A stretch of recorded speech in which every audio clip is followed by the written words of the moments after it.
विद्यालय के सभी भैया बहनों, फर्स्ट समापन, इसके बाद समापन अभिभावक हमारे बीच में साथ मित्र ऐसे अभिभावक, सभी आचार्य बंधु मैंने बस समापन ही उन्होंने इस विद्यालय के रंगारंग कार्यक्रम के लिए कई दिनों से भरसक प्रयास किया। एक बार तो जरा शांत हो गए रहेंगे, कमर सीधी करके हाथ ऊपर रखा सब लोग, सब एक बार। हाँ, अब एक बार नीचे गहरी सांस लेंगे, कमर सीधी, और जितनी कम देर आप लोग बोलोगे उतनी कम देर मैं बोलूँ। ज्यादा देर बोलोगे तो मैं ज्यादा देर बोलूँगा, ठीक है? ऐसे करके हमारे बीच में कुछ पूर्व सैनिक उपस्थित हैं। आपकी उपस्थिति ने वास्तव में आज के कार्यक्रम में भैया बहनों का उत्साहवर्धन किया, आचार्य बंधुओं का किया, और साथ में प्रबंध समिति का भी उत्साहवर्धन करने में कोई कमी नहीं छोड़ी। आप लोग समय समय पर ऐसे विद्यालय में आते रहे, अपने बहुमूल्य विचारों से हम लोग को अवगत कराते रहे। आपका हार्दिक अभिनंदन, धन्यवाद, आभार। हमारे बीच में कर्नल वी.के. शर्मा जी, श्रीमान दुष्यंत जी और उनकी पूरी टीम उपस्थित है। कर्नल साहब ने अग्निवीर योजना जैसी वास्तव में भारत के भविष्य को निर्माण करने में किस प्रकार की भूमिका अग्निवीर की होगी उसके बारे में हम सबको बताया। अग्निवीर के माध्यम से हम कैसे अनुशासित होकर के और इस देश के निर्माण में अपनी भूमिका निभा सकते हैं, ऐसा उन्होंने बताया।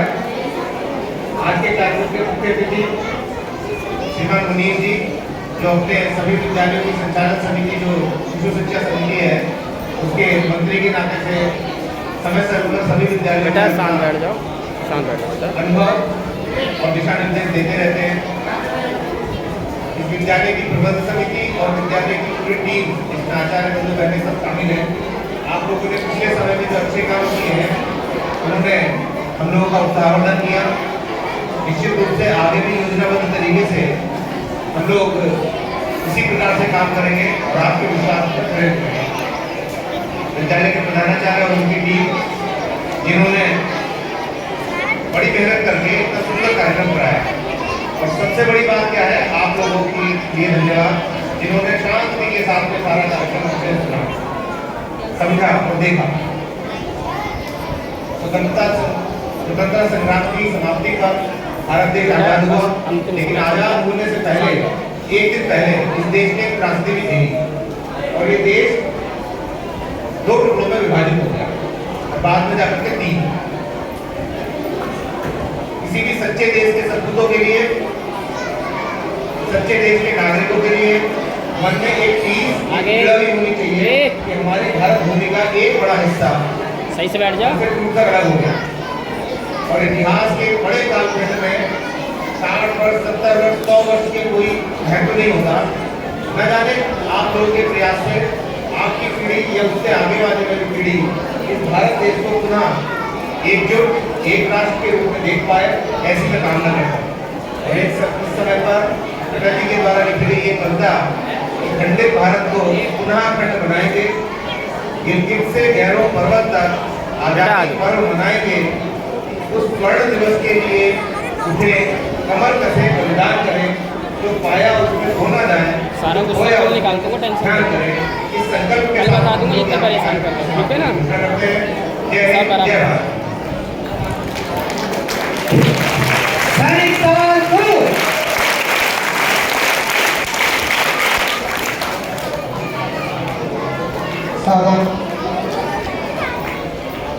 दसम का में भैया पढ़ते हैं जिज्ञासु पाल। उनके पूज्य पिताजी ने जिन भैया बहनों की जो सुंदर कार्यक्रम हुए, इनके लिए कुछ पुरस्कार राशि दी है। उसकी मैं घोषणा नहीं करूँगा क्योंकि उन्होंने ऐसा शायद कहा है कि वो नहीं रखी जाए। इसके बाद अंतिम कार्यक्रम है शांति मन। सभी भैया अपने स्थान पर जैसे बैठे हैं ऐसे ही बैठे रहेंगे, और पहले पंक्ति मैं बोलूँगा, उसके बाद आप बोलेंगे। कॉमन। सर्वे भवन्तु सुखिनः, सर्वे सन्तु निरामयाः।